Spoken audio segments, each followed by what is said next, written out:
আসসালামু আলাইকুম everyone, welcome my another blog. আশা করি আপনারা সবাই ভালো আছেন। আলহামদুলিল্লাহ আমি অনেক ভালো আছি। এদিকে সকাল সকাল আমি আমার মেয়ের নাস্তাটা রেডি করে দিয়েছি। এদিকে সকাল সকাল কিছু মাংস আনা হয়েছে, সেগুলোই আমার মা ছোট ছোট করে কেটে নিচ্ছে, কারণ এগুলো ছিল আমার মেয়ের বার্থডের জন্য।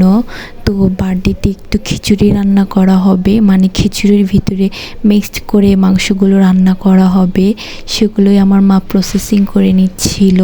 তো এদিকে আমি বাইরে এসে একটু ভিডিও ক্লিপ নিচ্ছিলাম, কারণ ওয়েদারটা অনেক বেশি খারাপ হয়ে যাচ্ছিল, কিছুক্ষণ পরেই বৃষ্টি নামবে। এদিকে আমার মেয়ের নানু ভাই একটা পরোটা এনে দিয়েছে, সেটাই আমার মেয়ে একটু একটু করে খাচ্ছিল। তো বাইরের কাজগুলো শেষ করে আমি ঘরে চলে আসি, যেখানটায় ডেকোরেশন করা হবে সেখানেই আমি একটু ক্লিন করে নিচ্ছিলাম। এদিকে অনেক ধুলাবালি পড়েছিল টেবিলের উপরে, সেগুলোই আমি একটু একটু করে ক্লিন করতেছিলাম। অনেক বেশি তাড়াহুড়ো করতেছিলাম আমি, কারণ এখন প্রায় দুপুর, তো আমরা অনুষ্ঠানটা করব সন্ধ্যার পরে, তার জন্য অনেক বেশি তাড়াহুড়ো করতেছিলাম। টেবিলের গ্লাসটা অনেক বেশি ময়লা হয়েছিল, কারণ অনেক দিন যাবৎ কাগজটা দিয়ে ঢাকা ছিল, তার জন্য আর কি। তো এখানে আপু অনেক সুন্দর করে ক্লিন করতেছিল, আমি সেটাই দেখতেছিলাম। আমাকে বলেছিল যা একটা শুকনো কাপড় নিয়ে সেটা দিয়ে এখন মুছবো। তো আমি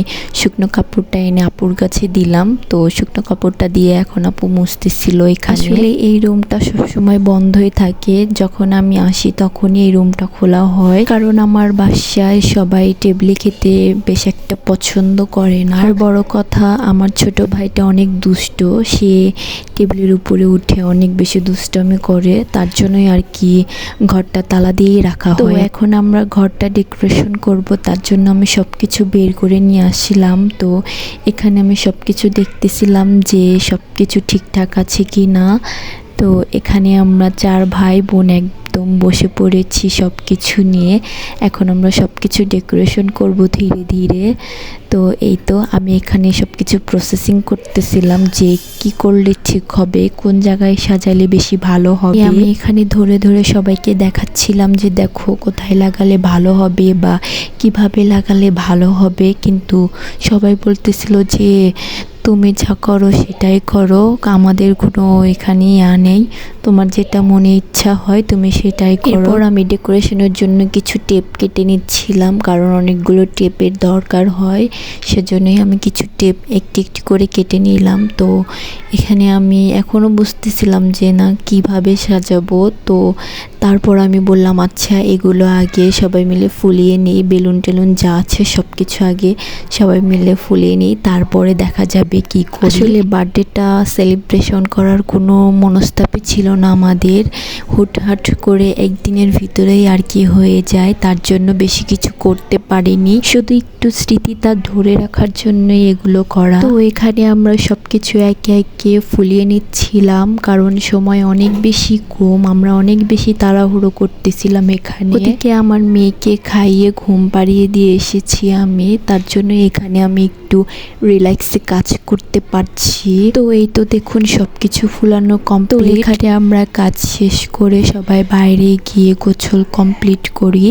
তারপর এখানে আমি কিছু পেঁয়াজ, আদা, রসুন সব কিছু আমি ব্লেন্ড করে নিচ্ছিলাম, কারণ এগুলো খিচুড়ি রান্না করতে লাগবে। তো ফার্স্টেই আমি পেঁয়াজগুলো ব্লেন্ড করে নিচ্ছিলাম। এখানে শুধু অনুষ্ঠানের জন্যই নয়, এখানে আমাদের বাড়ির জন্যও, বাড়ির খাওয়ার জন্যও ছিল, তো সেগুলো একসাথে ব্লেন্ড করে নিচ্ছিলাম।